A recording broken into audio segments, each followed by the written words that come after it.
una de las versiones más crudas y menos románticas del Rey Arturo, y que es considerada como la pieza clave y la mayor influencia de grandes directores como Zack Snyder. También fue la primera película de Liam Neeson y Patrick Stewart. Estoy hablando de Excalibur, aquella película de los 80 que supo triunfar y convertirse en una película de fantasía épica y al tiempo en una de culto.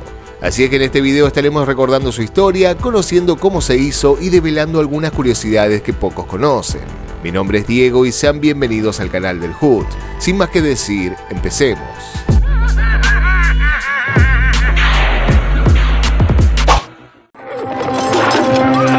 La espada. Me prometiste la espada. Claro que la obtendrás, pero para sanar, no para herir. Excalibur es una película de fantasía épica estrenada en 1981 y narra la leyenda del Rey Arturo, la cual está basada en la obra de Sir Thomas Malory, La muerte de Arturo. A la vez estuvo dirigida por John Boorman, quien también participó del guión, y fue distribuida por Warner Bros. En cuanto al reparto, cuentan con Nigel Terry como Arturo, Nicole Williamson como Merlín, Nicholas Clay como Lancelot, Cheryl Lungi como Ginebra, Helen Mirren como Morgana, Robert Daddey como Mordred, Liam Neeson como Gawain, Gabriel Byrne como Uther Pendragon y Patrick Stewart como Leodegrance. Ahora, ¿de qué trata la película? La historia nos traslada a antes del nacimiento de Arturo. Allí conocemos a un rey llamado Uther, quien se hallaba en una guerra con otro pueblo. Pero tras la aparición de Merlín, las cosas cambian. El mago le había ofrecido a este rey la poderosa espada de Excalibur, la cual serviría para sanar y no para matar. Es entonces que al entregársela, al poco tiempo aquellos pueblos entran en un periodo de paz. Pero aquello fue solo momentáneo, ya que Uther se dejó llevar por su lujurioso deseo de quedarse con la esposa de su rival. Entonces le pidió a Merlín que lo ayudara a cumplir con aquel deseo. El mago colaboró, pero a cambio de algo. El hechicero sabía que de la relación que tendría el rey con aquella mujer nacería un niño, así que al nacer este sería entregado a Merlín. Y así fue que tiempo después nació Arturo, y Uther tuvo que cumplir con su palabra. Sin embargo, se arrepintió y tratando de recuperar a su heredero, fue muerto en batalla. Pero antes de morir clavó la espada en una piedra tratando de que nadie la obtuviera. De ahí nació la leyenda: aquel que quitara la espada se proclamaría como rey. Por otro lado, Merlín con aquel bebé en brazos lo entregó a un caballero, quien lo criaría como su hijo. Los años pasaron y Arturo creció, y en cada Pascua el pueblo tenía como ritual que los caballeros intentaran sacar la espada de la piedra. Así fue que un día de aquellos Arturo pudo sacarla, y los habitantes obviamente quedaron impresionados, ya que este no era un caballero, sino que era un simple escudero. De esta manera Arturo fue proclamado rey tras ganarse el respeto de los caballeros, y con el tiempo y nuevamente el consejo de Merlín fue conquistando otros reinos que se encontraban bajo las sombras, y de esta manera trajo paz y justicia al reino de Camelot. En esta misión fue conociendo nobles caballeros como Sir Lancelot, y en poco tiempo creó la Mesa Redonda, con los caballeros más astutos y confiables de su ejército. Si la película se hubiese estrenado en estos tiempos, acá seguramente acabaría la primera parte, porque la película continúa tras la traición de aquel amigo, Lancelot. Por un lado, el caballero y la esposa de Arturo tienen una aventura, lo cual ya rompe con la paz de aquellos días, y por otro lado aparece la hermana de Arturo, Morgana, quien deseaba aprender todos los hechizos de Merlín y tras engañarlo logra encerrarlo y convertirse en una gran hechicera que lleva todo muchos pasos más allá. Morgana adopta la imagen de la esposa de Arturo y tiene relaciones con él, sí, con su hermano. Todo esto para dar a luz a un hijo y que éste se convirtiera en el nuevo rey. Estas situaciones desencadenan una serie de eventos trágicos y conflictos dentro del reino, y la traición y la lucha por el poder amenazan la estabilidad de Camelot. Al tiempo, el mundo vuelve a caer en las sombras y Morgana tiene a su hijo, el cual lleva el nombre de Mordred. Luego la película explora, aparte de la maldición del amor prohibido entre Lancelot y Ginebra, también la búsqueda del Santo Grial, hasta llegar al enfrentamiento final contra las fuerzas del mal personificadas en Mordred, el hijo ilegítimo de Arturo. Allí los dos se enfrentan cara a cara y ambos mueren en batalla. Pero antes de morir, Arturo le ordena a Percival que tirara la espada al lago. Es entonces que el último caballero con vida devuelve la espada a la dama del lago hasta que algún día un noble caballero logrará sacarla y devolverle la paz al reino. Un día vendrá un rey y la espada se levantará de nuevo. Esta película fue filmada completamente en Irlanda y logró tener un presupuesto de $11 millones. Para su sorpresa, cosechó más de 35 millones, lo que la convirtió en una de las más taquilleras del año, junto a otra gran película que competía llamada Furia de Titanes, de la cual hay un video en el canal. Ahora, en cuanto a la producción de la película, el director John Boorman expresó que la idea de la leyenda de Arturo ya estaba en su cabeza desde finales de los años 60 y que comenzó a concretarse en 1969 cuando terminó el guión y lo presentó a los estudios United Artists. Este proyecto presentaba una historia de más de 3 horas de duración, por lo que el estudio lo rechazó, no solo por el tiempo, sino también por el costo que llevaría a realizarla.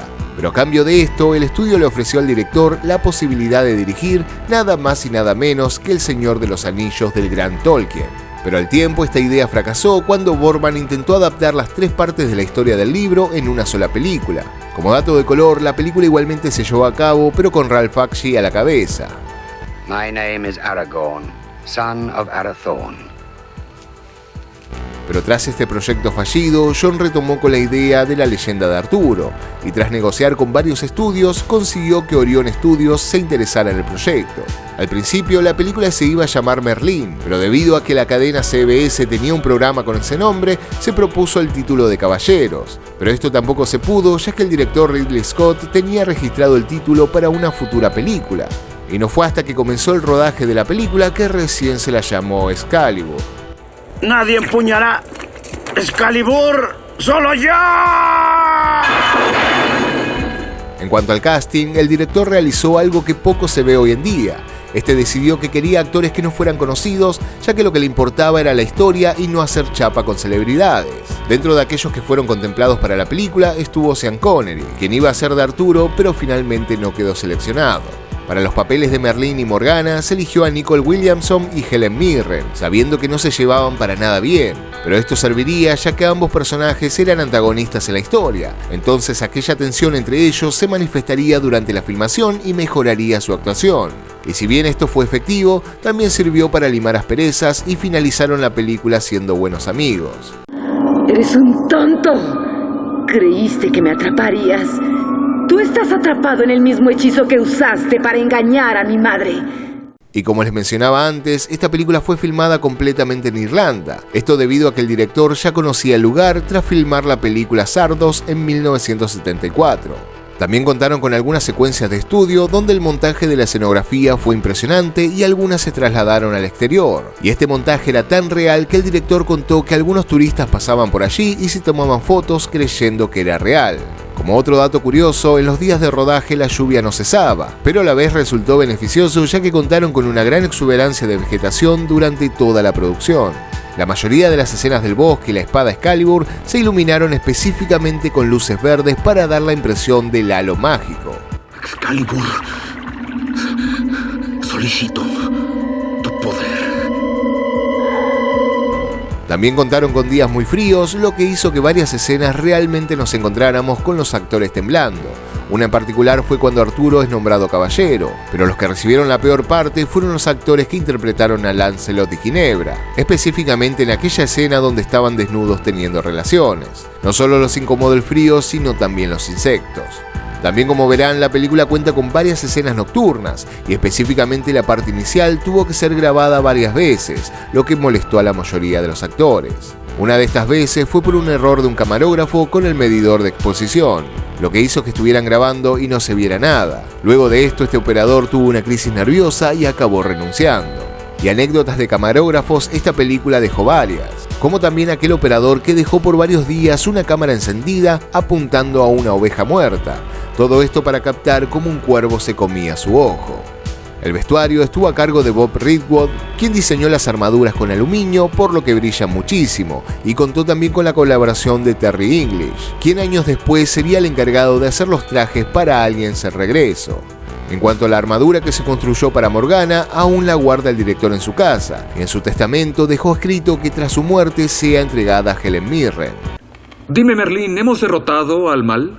¿Cómo parece? Bien y mal, nunca existe uno sin el otro. Luego de la postproducción, Boorman se encontró con una película de más de 3 horas, por lo que tuvo que ser modificada, quedando finalmente en una duración de 140 minutos. De esta forma, un 10 de abril de 1981 se estrenó Excalibur, convirtiéndose rápidamente en un éxito de taquilla. Las críticas no solo elogiaban la excelente dirección y las actuaciones, sino que también la majestuosa banda sonora. Esta fue compuesta por Richard Wagner y Carl Orff, y una partitura de Trevor Jones, una música inolvidable. La excelente narrativa estética y visual hizo que la mayoría de los cineastas consideraran a esta obra como la mejor película de la leyenda de Arturo, y también dentro del género de fantasía y espadas y brujería. Y atesoren este momento. Quiero que lo saboreen. Regocíjense con gran alegría. ¡Con gran alegría! Pero este éxito no solamente se quedó ahí en su tiempo, sino que influenció a otros directores como Zack Snyder, quien afirmó en varias ocasiones que esta película fue una pieza clave en su vida. De hecho, en la película Batman vs Superman del 2016 se puede apreciar el cartel de Excalibur como la película que Bruce Wayne ve junto a sus padres la noche de su muerte.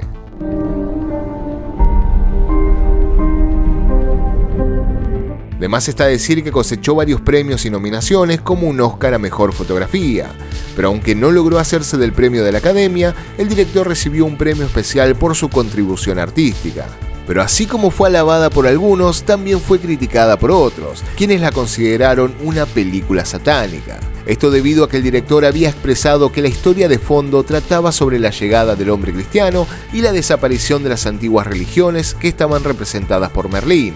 Pero algunas personas, las más ortodoxas, consideraron que la película, más que ser cristiana, parecía una pagana. Pero más allá de aquellas críticas que vale la pena decir no sobrevivieron al paso del tiempo y a la opinión de la mayoría, Excalibur se transformó en una película de culto.